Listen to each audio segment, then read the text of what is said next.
All right, so it's the next morning and we're out at the field. Got a couple unexpected guests. Got Dylan, he just finished rebuilding his carburetor. Adam is waiting for parts for his wing. But I forgot that I have a stuff sack. I've got my trusty pumpkin. So I've got the ozone in there. Unfortunately, I'm not going to fly it this morning. I want to kite it before I fly it. And right now, there's not enough wind to kite. So we're going to fly on the Flex 1.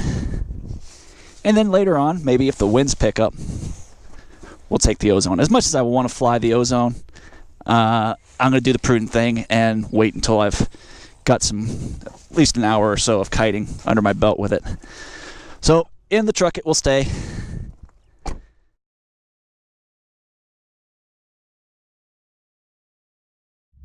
Okay, so we're getting the ozone out, and this will be my first time trying to kite it. So let's see how this goes.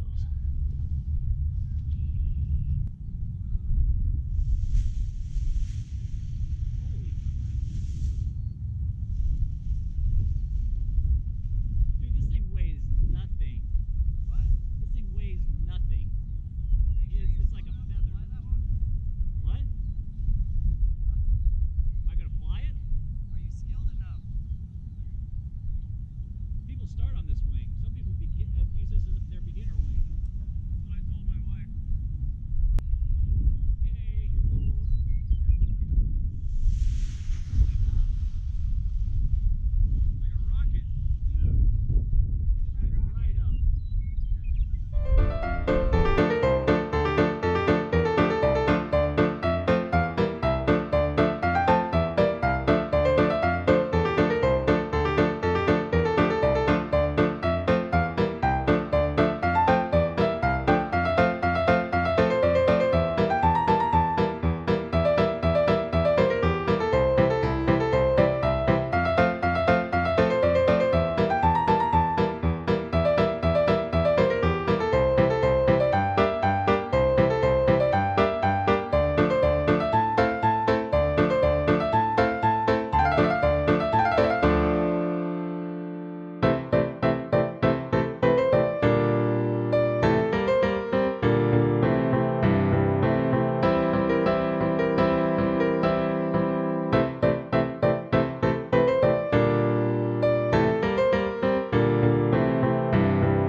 Okay, so I've been kiting for about an hour, and the winds are still decent. I checked, we got some wind up high, but I think we'll be good. I'm going to do my first flight on the wing, and hopefully with this trim range, I can cut into that wind really well. So supposedly, with the trims on this glider, the trims are exactly the same as Speed Bar. Well, I mean, in their range. I mean, obviously they work slightly differently. The trims will raise and lower the back end of the glider, while the Speed Bar system will raise and lower the front end. But you can actually use both at the same time on this wing, and it will still fly really well. Of course, they recommend you use the tip steering. So I've got the tip steering. It's way up high. I think there's an option to bring it down lower, and I may do that later. Bring it down to this point. I don't know if you can see it. This magnet, right now it's way up high on the risers. The brake length is pretty good. They're a little long, but if I have to, I can take a wrap. Wind's about 7 miles an hour on the ground. So we should be well, it's definitely going to come up easy. This thing is so light. Just kiting it around, this thing's so light and responsive on the ground. It's pathetic. I am taking off and landing from the white line position. The white position on the line. There's some debate as to whether the neutral position is all the way in or at the white line. When I was ground handling it, it seemed to be more responsive on the ground at the white line. So that's where I'm going to launch. And we'll try that. If I have a really long run out, I'll try it next time. I'll try it at the regular. All right, here goes. Whoops. Whoopsie. Whoopsie. I appreciate it. I'm like one of those tennis guys that runs out and grabs the ball. There you go.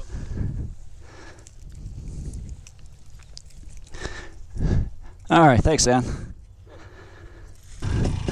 Okay, let's do this. Whoa! Oh yeah, she came up quick. Nice, nice. All right, let's go. Let's do this.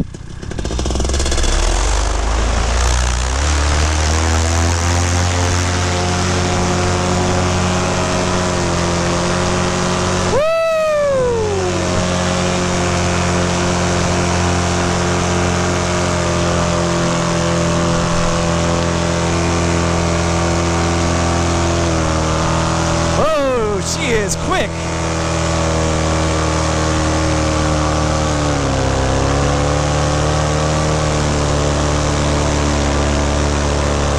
She is quick, quick, quick. Let's see, brake lines.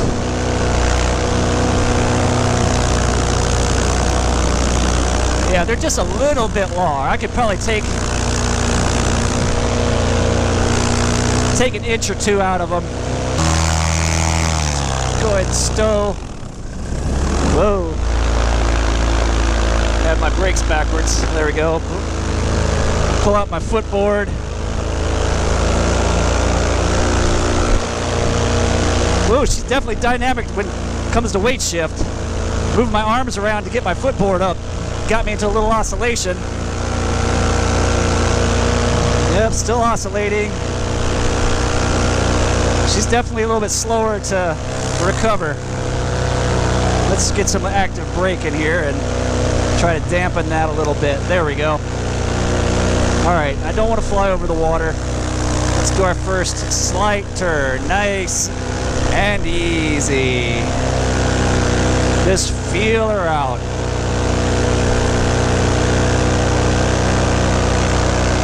Cutting into the wind nicely.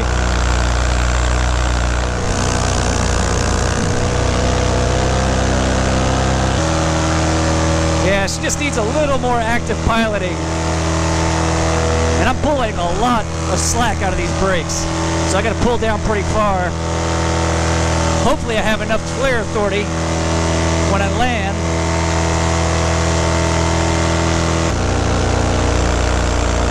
Let's try a turn.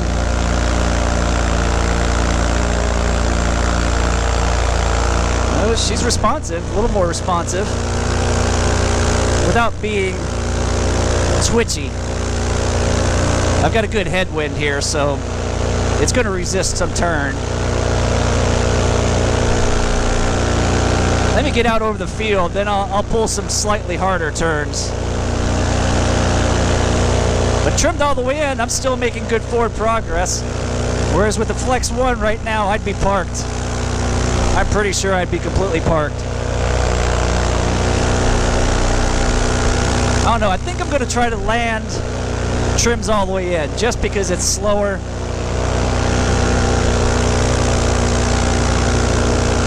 Though I may not have as much flare authority. I may have to take a wrap when I come in for a landing. We'll try that. I've never taken a wrap with my throttle in my hand before. Let's see. Yeah. So we'll do that. Yeah, that feels much better. It definitely flies better with a little more brake out of it. Feels better. A little more what I'm used to. So yeah, I'm gonna take, when I get down on the ground to get home, I'll take about a, shoot, it's gonna be like, let's see, where does the slack start? Slack starts about there. Yeah, I'm gonna take about 4 inches out of the brakes. Let's try some S turns.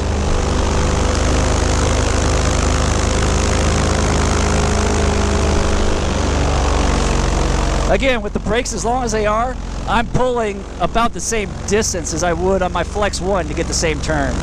So it's going to be a little more dynamic once I get the brakes adjusted right. All right, let's try this.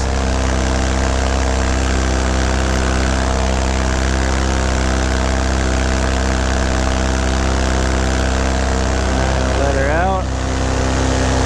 Nice.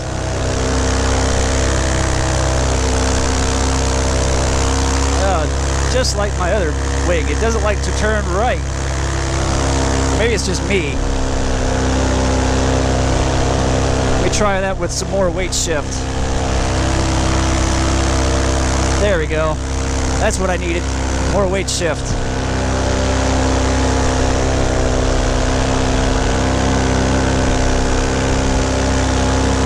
Let's try that again. There we go. Key is to remember that weight shift. Okay, you're porpoising a little bit. And then left turn is just, it takes a minute to overcome the torque, and then it just goes.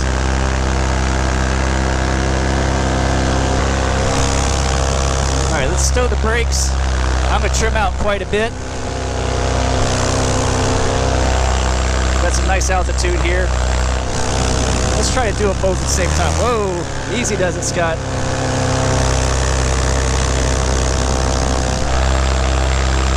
All right, we're balls out now. Whoa, yeah, we're moving. This is full reflex mode.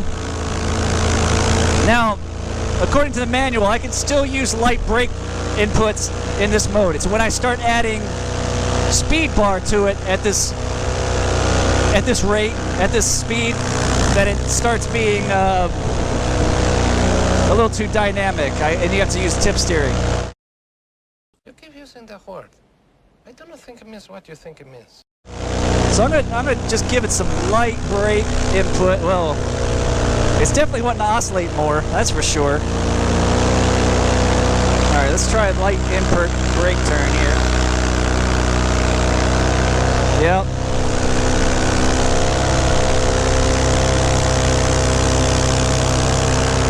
Okay, good. That's enough of that. I'm going to play with this tip steering now.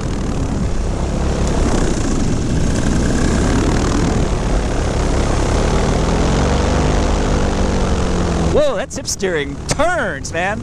That works great. It works better than the brakes. Yeah, it's just barely, just a little bit of pull is all it needs. That's cool. I like that. All right, it's starting to get a little low. I'm going to go ahead and trim back into the white line.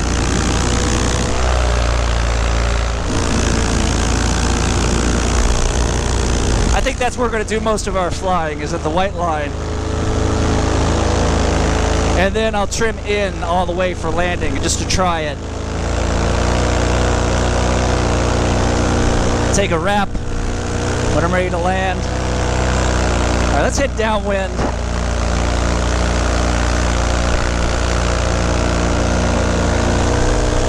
Oh yeah, we're cooking. Woo! Whereas the Flex 1 has trims, and it's supposed to be a reflex glider, but the trims are so narrow on it, you barely notice a difference.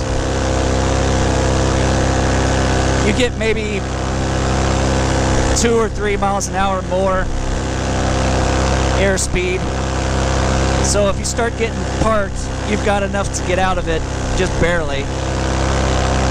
This thing, it felt like I gained a good 5 to 7 miles per hour when I trimmed all the way out. It was cooking.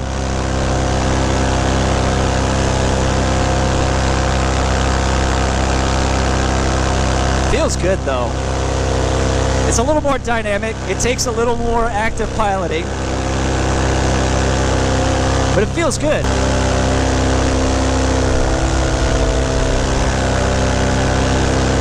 It likes to settle into a light oscillation, at least in this wind.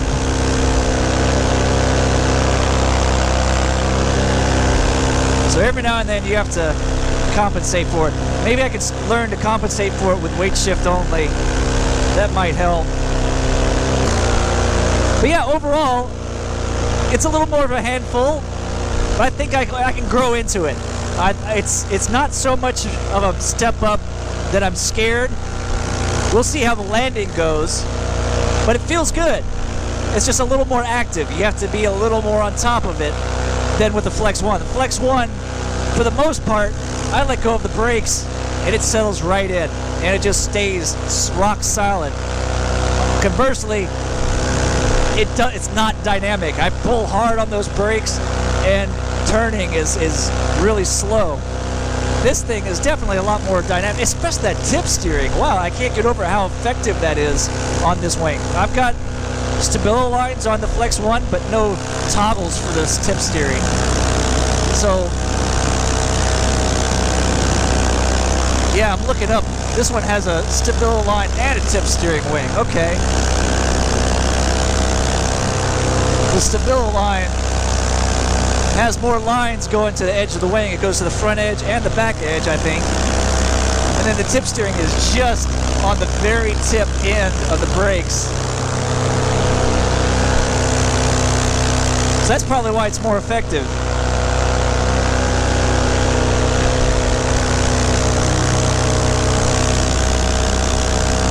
I guess if you want to go 2D steering, you can tie the Stabilo line into the brake line. But I know I'm not ready for that. Oh man, this is so nice. Well, the wind's a little strong and a little bumpy, but this wing just cuts right through it, man. It doesn't care. Okay. It's looking like Jeff's getting ready for a takeoff run. I'm prepping for landing. Got trims all the way in. Got my leg boards down.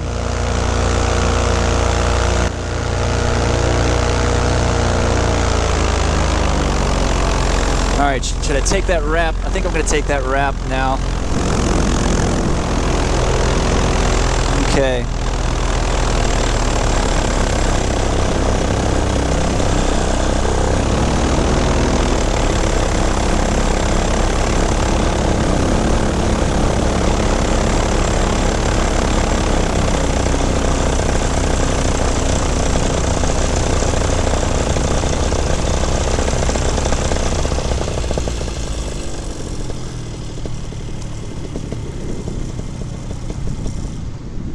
All right, we are dead stick.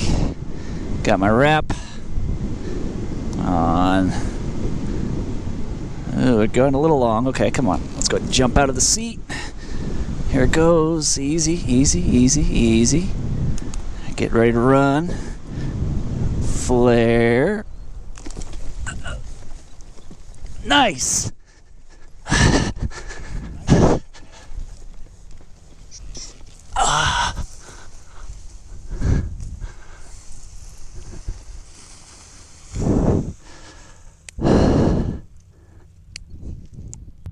What a great flight. I really enjoyed that. This wing is definitely going to expand my weather capabilities. The fact that it can cut into the wind so easily, and I was able to land it so easily, it feels great. And my first launch may have been botched, but my first landing was not, so I'm really happy with that. Anyway, I hope you guys enjoyed the video. Until next time, this has been the Flying Veteran, and I'll see you in the skies.